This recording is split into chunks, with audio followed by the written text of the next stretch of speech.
Assalamualaikum warahmatullahi wabarakatuh. Para pangjijer sareng para pamilon anu kusim kuring dipika hormat langkung dipayun hayu urang panjatkeun puji sareng syukur kaharep Allah Subhanahu wa taala anu parantos masihan nikmat sehingga urang tiasa pendak dina acara ieu dina kaayaan sehat walafiat. Shalawat sareng salam mugi salamina ngocor ngagolontor kajunjungan urang sadaya nyaeta Nabi Muhammad sallallahu alaihi wasallam. Ka para kulawargana, ka para sahabatna, ka para tabiin tabiatna, dan mugi ka urang sadaya salaku umatna. Amin ya rabbal alamin. Tepangkeun wastapun alhinul lailatul qadariyah ngagem pancan janten panumbu catur teu ilang ngahaturkeun nuhun ka para pangjijer sarta pamilon anu parantos kersa hadir dina ieu acara kanggo ngajelaskeun sarta ngadiskusikeun tentang vaksin. Kukitu supados henteu ngirangan waktos, hayu urang sadaya buka acara ieu ku aosan basmalah. Bismillahirrahmanirrahim. Para pangjijer sarta para pamilon anu kusim kuring dipika hormat, sateuacan nincak ka acara salajengna simkuring bade ngenepangkeun heula pangjijer nu bade ngadugikeun kamandangna. Pangjijerna nyaeta Bapak Didin Mafrudin SPD MSI anjeunna mangrupikeun guru di SMA Hiji Majalengka. Hatur nuhun Bapak kana kasumpinganana. Para hadirin supados urang leuwih paham kana jijer anu baya dibahas ku urang sadaya, hayu urang mirengkeun kamandang ti pangjijer.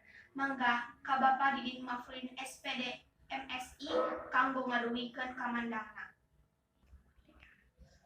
Hatur nuhun ka Bapak Didin Mafrudin SPD MSI anu parantos ngadumikeun kamandangna sapertos kitu kamandang ti Bapak Didin teh.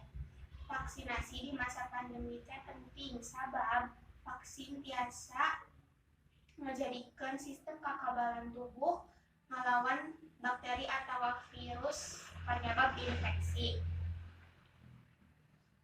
Selain eta, vaksin oge tiasa nurunkeun angka kamaotan ti virus ieu. Sanajan henteu 100% sanajan henteu 100% vaksin tiasa ngalindungi ti infeksi virus COVID-19, tapi vaksin tiasa ngirangan kemungkinan gejala parna kusabab virus. Salajengna simkuring ngurangkeun kanggo pamilon anu bade tumaros. Dina ngadugikeun patarosanana, pamilon kedah ngacungkeun pandanganana teras sebatkeun namina. Hatur nuhun ka Ainun anu parantos ngadugikeun patarosanana. Patarosanana nyaeta ngeunaan iraha vaksin siap kanggo dilaksanakeun. Sumangga ka Pak Didin Mafrudin SPD MSI kanggo ngawaleur patarosanana. Hatur nuhun ka Bapak Didin anu parantos ngawaleur patarosan ti Ainun anu isi waleurana nyaeta pelaksanaan vaksinasi dilaksanakeun saentos ngaluar izin ti Badan POM dumasar kana hasil uji klinis di mancanegara atanapi Indonesia. Teu karaos ieu acara teh parantos rengse. Alhamdulillah ieu acara kawit dugi ka rengsena parantos kalaksanakeun kalayan lancar. Kukituna hayu urang sadaya sasarengan nutup ieu acara ku aosan hamdalah. Alhamdulillah.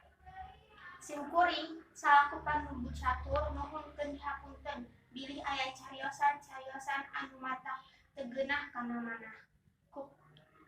Sakitu nu tiasa kapihatur hatur nuhun kana sadaya parhatosanana. Wassalamualaikum warahmatullahi wabarakatuh.